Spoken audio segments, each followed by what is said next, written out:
Welcome to part 2 of everything you need to know about the Raven Queen. In our last video, we detailed origins, history, and domain of the goddess of death, fate, and winter in her original setting of Nentir Vale, or 4th edition. In this video, we will go over some of the major changes to her character and lore made as the game transferred over to 5th edition. With the advent of 5th edition D&D in 2014, Wizards of the Coast made a paradigm-shifting decision to designate the Forgotten Realms as the default setting for all non-setting specific resources. This had many extensive causes and effects on the game's lore, continuity, and contents, which we will not detail here and now. But what is pertinent is that the decision effectively disassociated the deities of 4th edition, including the Raven Queen herself, from official material of Dungeons & Dragons. And for a time, the goddess whose name had faded from memory in her own lore might have faded in the memories of D&D players as well, if not for a particularly successful and highly acclaimed podcast highlighting the goddess of death in their homebrew campaign. This exposure of the nearly forgotten Lady of Fate recaptured the fascination of the now newer and larger D&D audience, and Wizards of the Coast found themselves a prime opportunity to integrate the Raven Queen into the Forgotten Realms. There was only one problem. The Forgotten Realms already had a plethora of Death Domain deities, most of which have a deep and rich history across decades of books. The Forgotten Realms has been around for a very long time, with a linear and fleshed out, if albeit convoluted, chronology. Where would the Raven Queen fit, and how would the lack of her mention in every past story ever written be retconned? Well, Wizards found a way. The 5th edition version of the Raven Queen is, much like her previous incarnation, a being of dark mystery. But unlike her past self, she is not particularly well known or a venerated goddess. In fact, the question of her godship is itself an enigma. Accomplished wizards talk about her in hushed tones, and with no small amount of fear. For even they can't say what power she wields in her realms. Too subtle for mortal minds to sense. Rumors abound as to her current form, most coming from claims made by lunatics who have described an array of disturbing images. A terrible shadow that clawed at their innermost thoughts, a pale and regal elf who explodes into an untold number of ravens, a shambling tangle of slick roots and sticks that overwhelmed them with dread, or an unknown presence that pulled them screaming blindly into the gloom. Despite all attempts to demystify her, the Raven Queen has remained enigmatic and aloof, immersed in a sea of questions. For those who seek to unravel the enigma of the Raven Queen, this is the knowledge found only in the deepest and most ancient libraries. The story of her origin comes from the ancient history of the elves. It is said that she was once an elf queen, whose people loved her more than they loved the gods.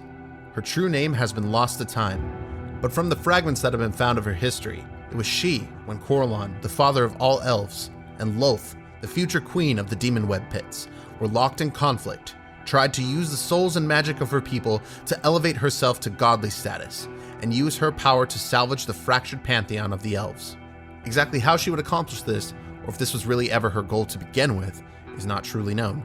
The surviving information in these fragments is woefully incomplete, and the Queen's true motives were never fully understood. But as she rose in power, many elves became inspired by her words, freely offering their souls and their magical abilities to help achieve her goals. This group of devoted followers called themselves the Shadar Kai, and they gathered others like themselves around their new queen in hopes that once she achieved divinity, she would unify all the elves. The Queen's plan was to use the souls of her followers to forge a pathway through the Feywild to Arvandor, the plane of the Elven Pantheon, all the while increasing her influence. But as the numbers of the Shadar Kai grew, a consortium of evil wizards among her followers saw an opportunity to siphon off the energy being given freely for themselves by performing their own self-serving ritual in secret, which would impart to them magical powers beyond those of even the greatest elven wizards of legend. But as the Queen approached the entrance to Arvandor, she realized what the traitor wizards had been doing and brought all her wrath down upon them as their ritual was underway. Because she was by now a quasi-divine entity, her supernatural rage corrupted the ritual into a phenomenon that took on a terrible strength of its own. By the time the Queen realized her error, she could feel the now twisted magical energy grabbing hold of her, and she was powerless to stop it. In a panic, she reached out to the souls of the Shadar Kai for more power, hoping to save herself, but the gravity of the spell had become irresistible. It pulled the Queen, and all who were under her sway into the Shadowfell, where she was instantly annihilated. But the power itself could not die so easily, and from her ruined mind and body, the Raven Queen was born. When their ritual failed with catastrophic results, the wizards in the consortium were pulled into the Shadowfell along with their queen and the Shadar Kai, but their misfortune didn't end there. Their former queen arose from the center of a maze of ash and let loose a scream of ebon smoke that penetrated the flesh and minds of the wizards, turning their bones black and lacerating their souls. Their cries of agony merged with her own, And when her scream faded, the wizards had been mutated and warped into the vulturous creatures known as Nagpas. Now they wander the plains as wretched monsters, marked forever by the Raven Queen's curse and banished from her presence. After the Nagpas were created and then banished by the Raven Queen, the Shadar-kai watched as she fell deeper and deeper into a divine madness. Her pain and turmoil over the betrayal of her wizards, the destruction of her kingdom, and her failure at attaining godhood all contributed to her descent into an unquenchable sorrow.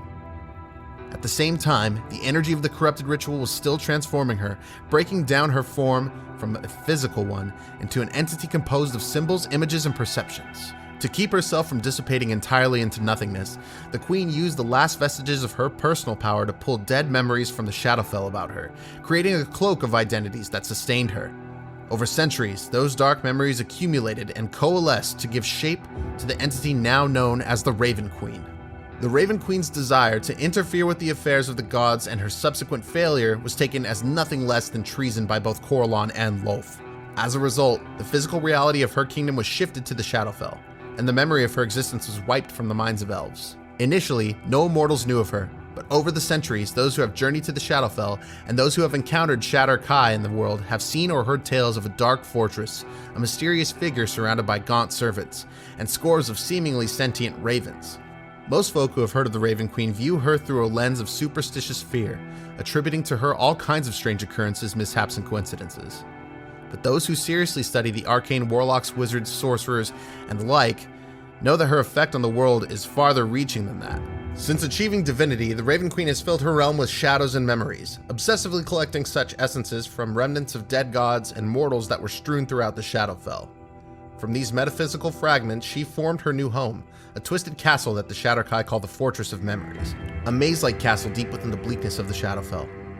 The fortress is a mournful place filled with incessant echoes of the past. Flocks of ravens that act as her eyes and ears darken the skies around it when they emerge from within, bearing her cryptic messages and omens far and wide across the multiverse. She also sends them out to find interesting souls she can pluck from various planes of existence. Once they are in the Shadowfell, she watches as these souls attempt to unravel the mystery of their being and ultimately go mad in the process. Within the Fortress of Memories are trinkets and items that the Raven Queen finds irresistible. Memories plucked from people's past that have been invested with deep feelings of pain, sorrow, longing, guilt, or remorse. These items are brought to her as gifts from the Shadar-kai. These trinkets can include furniture, clocks, mirrors, jewels, and toys. Also appearing in the fortress are ghostly visions of people, places, and pets. Any of these things can spontaneously appear about her lair, every object and apparition being a metaphoric representation of some story, great or small, that was saturated with raw emotion. Mortals that enter the Raven Queen's realm are almost instantly confronted with a glimpse of their own internal landscape. Because she is fascinated with emotions, the Raven Queen worms into the unconscious minds and memories of her visitors, bringing forth visions from the deepest reaches of their psyches. Some of these visitors are unwitting souls of departed people who have been pulled into the Raven Queen's clutches. Others are astral travelers who are caught and trapped within the Shadowfell by her magic. But a rare few come of their own volition, seeking knowledge or freedom from a dark past. This version of the Raven Queen, though having some purview over life and death, specifically with the Shadar-kai, is much more intertwined with concept of memories, secrets, knowledge, and emotion. This is a stark contrast to the ambitious Soul Shepherd of 4th edition. The Shadar-kai are bound to the Raven Queen, cursed to forever serve her in the Shadowfell. They dwell in places outside the Fortress of Memories, usually too terrified of the place to enter it willingly. In their communities, they reenact the old rituals and ceremonies, in a pale imitation of the days when they dwelled in the life and light of their now lost kingdom. When Shadar-kai are in the Shadowfell, their bodies and faces are old and withered, displaying the full effects of the terrible magic that stripped them of their former elven beauty. To hide their visages, they often wear masks made of metal or wood, but even those coverings are melancholic in appearance. When Shadar-kai are sent away from the Shadowfell to do the Raven Queen's bidding, they take on youthful features similar to those of the other elves, although their skin remains deathly pale. The Shadar-kai know that when they die, the Raven Queen captures their souls and returns them to the Shadowfell, where they are resurrected to serve her yet again.